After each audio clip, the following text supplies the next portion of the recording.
Good morning, everybody. It's Tuesday. We're just finally maybe coming off West Coast time. This is the Automotive State of the Union. I'm Paul J. Daly. It's Kyle Mounts here. Today we're talking about Carvana buying a fifth new car store, solid-state batteries, and automated hiring. Who else to lead that charge than 7-Eleven? I feel like that's the right fit.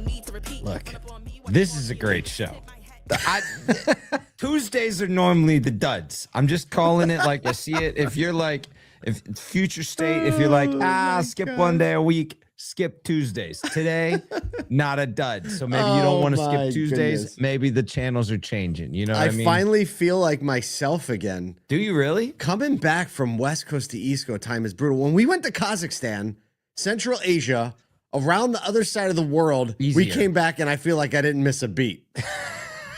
Coming back is that? From Pacific Standard Time, I felt like a walking zombie for the last 3 days. That's not Pacific Standard Time. That's Casino Standard Time is what that is. It's a different... Oh, man.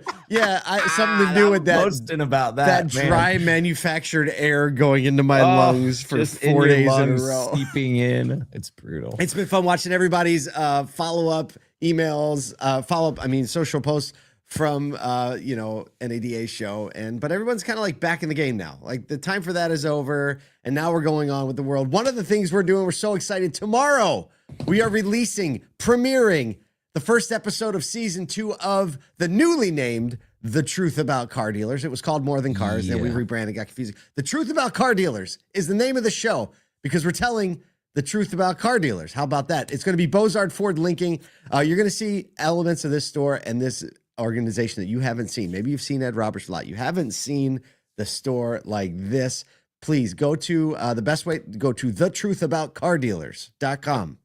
You can click on the little banner at the top and join the LinkedIn live stream so you can be there with us all as we premiere the show and get it into the world for the first time ever so the world can see a little glimpse of the actual transparency inside the auto industry. The real. You know what I mean? The real. The real. REAL.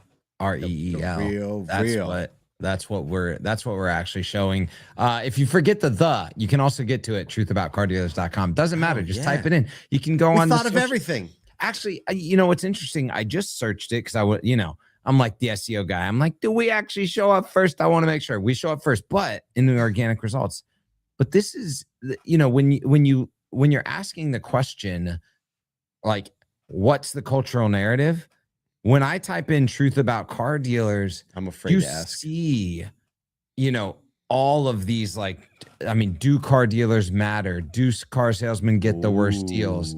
Insane scam, exposing the truth behind car dealers, state franchise laws reinforced by dealership lobbying. You got discussion forums all on Reddit.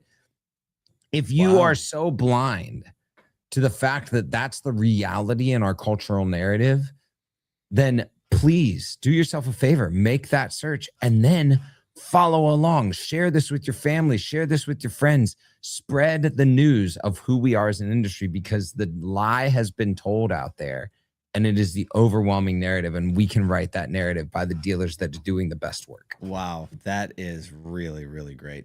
You want me to read my AI overview when I just Google truth about car dealers? Oh, I got one too.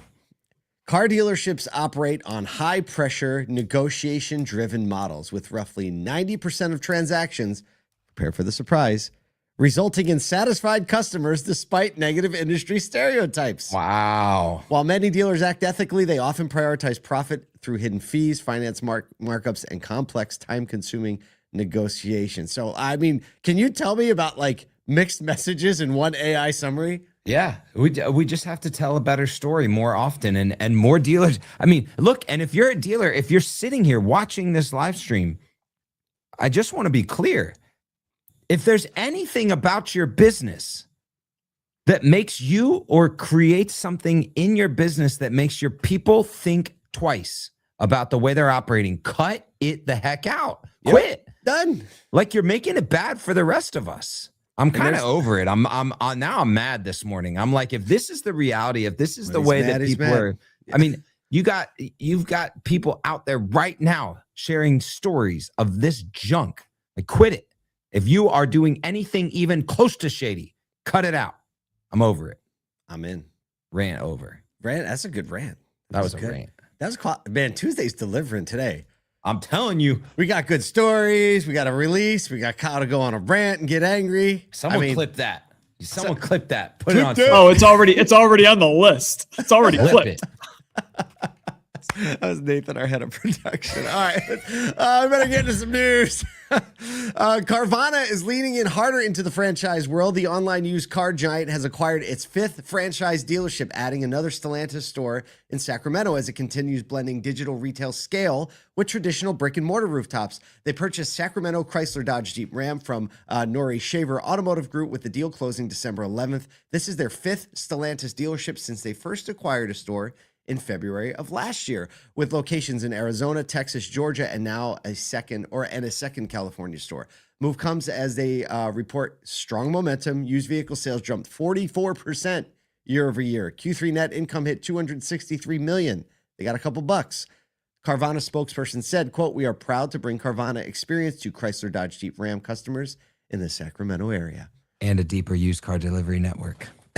And honestly, based on our first, what we were just talking about, the AI summary, like, I think Carvana has an opportunity to bring more trust into the franchise Full network. unfair advantage. Something I never thought I'd hear myself say 2 years ago, right? Look, I'm here for it. Love it. The other interesting news out yesterday is that Stellantis dealers who have typically had to abide by the program rules for websites are now going to be allowed to use Carvana websites, but that's not going to be brought to the rest. It'll make everyone even more jealous. Look, if you're not paying attention, if you're not wondering why Stellantis as a brand is going, yes, we're going to adopt Carvana as an opportunity to press into markets, then you're asking the wrong questions. That's the truth.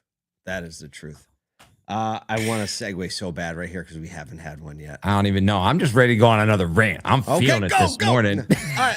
In that case, let's talk about solid state batteries. Last week, we saw some major milestones in the race to develop solid state batteries, signaling a commercial EV launch powered by this tech, finally moving from a promise to a pilot. Volkswagen-backed Quantum Space opened its highly automated Eagle Line pilot facility in San Jose, advancing U.S.-based solid-state manufacturing and production. Karma Automotive and Factorial Energy announced their first U.S. solid-state battery production program for passenger vehicles, debuting in the electric Karma Kavea in 2027. The Factorial's momentum is global. Partners include Mercedes-Benz, Hyundai, Kia, and mass production targeted for 2029. So basically, solid-state battery replaces the liquid electrolytes with solid materials. They give them high energy density. So we're talking about, batteries that will get a vehicle like 700-800 miles on a single charge. They're more expensive. They're actually a little safer. So they're calling this an arms race to see who gets solid-state batteries the fastest. Toyota's in the mix too, by the way. Toyota's in the mix. They're obviously more expensive right now. The more this gets mass produced, the more they drive the manufacturing costs down, things like that. You're going to see a longer life on these. And not just that, but I'd pay more for double the miles. So I'm bullish on solid state batteries. I think whoever comes to market with it first is going to have an unfair advantage on the market, kind of acknowledging their ability to get mileage out of these vehicles. And looks like some of these, Karma Automotive, Factorial Energy, kind of some of these fringe companies might be earlier to the game, just because that's where they're spending their R&D dollars. There's an element of, however, from the affordability challenges, like it's going to be a while before solid state batteries are affordable. We're probably looking years out, which is why we've seen like Tesla build this lithium refining plant in the US, and everybody a lot of people leaning into this. I can't remember the chemistry. It's sodium something, and it's a lower energy density, but much cheaper to make. So it'll be this, this broad variety of technologies coming in. But I think the people who would absolutely pay for 700-800 mile range. That's more than you're going to get in a gas powered vehicle. All day, but I'm also wondering, like, a couple hundred miles, or also if they figure out 400 to 500 miles is the range that everyone's really targeting, right? I think everyone's happy with 400, 450 miles of range. Right? Oh, for sure. I mean, that's what you get in your gas car. As long as smaller battery, which maybe is part of the affordability matrix, right? Yeah. Materials and all that stuff. Speaking of the affordability matrix, segue. When's the last time you were in a 7-Eleven? Wow. A while. 7-Eleven is quietly building a playbook for the future of frontline hiring. They're combining recruiters, automation, and conversational AI. The convenience store giant has dramatically cut hiring time, reduced to ghosting. Someone key in to reduce ghosting. Good night. And freed up store managers to focus on running the business. Applicants start the process via QR codes that connect them to an AI text assistant named Rita, which gathers info and schedules store-level interviews automatically. After acquiring Speedway in 2021, 7-Eleven shifted from store-only hiring to a recruiter-supported centralized model that drives better applicant flow. Looks like automated hiring / time to hire from nearly 2 weeks to just 3 days. Whoa. Wow. Here's the thing. Improving retention and candidate quality. That's the real reward. That's the big key in. They said they have saved store leaders over 2 million hours per year, handling about 95% of the hiring process through all of this automated recruiting AI matrix. So, they do kind of emphasize that the AI is here to support the human side, person-to-person interaction still at the top. There are maybe some positions in automotive that would do something like this, but I think 7-Eleven's like an edge case where they can, the qualifications they need in a worker are different than what an auto dealer would want to put in front of like customers in like a large transaction or service advisor. However, this technology being pioneered on the front line where mass hiring is always a part of the equation is going to help us qualify people coming into the auto space. And I think anytime we can use AI automation to give the managers their time back is the win. Because I mean, if you ask any manager, what would you do? Would you like an extra 5 hours to spend with your people this week? Even 5 hours, an hour a day. Can you imagine the difference that would make inside the store and inside cultures? Because like we see these incredible general managers that are incredible leaders, and the most valuable thing they can be doing is cultivating the next level of leadership. But often the things that they need to be doing have to do with like minutia and things like that. So here's the low-hanging fruit for me on this is automated messaging.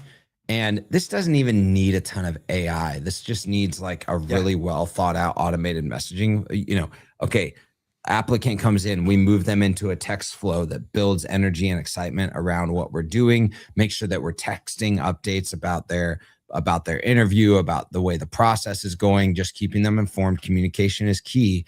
And the more we communicate, the better applicants we're going to get because they're going to be attached to that communication.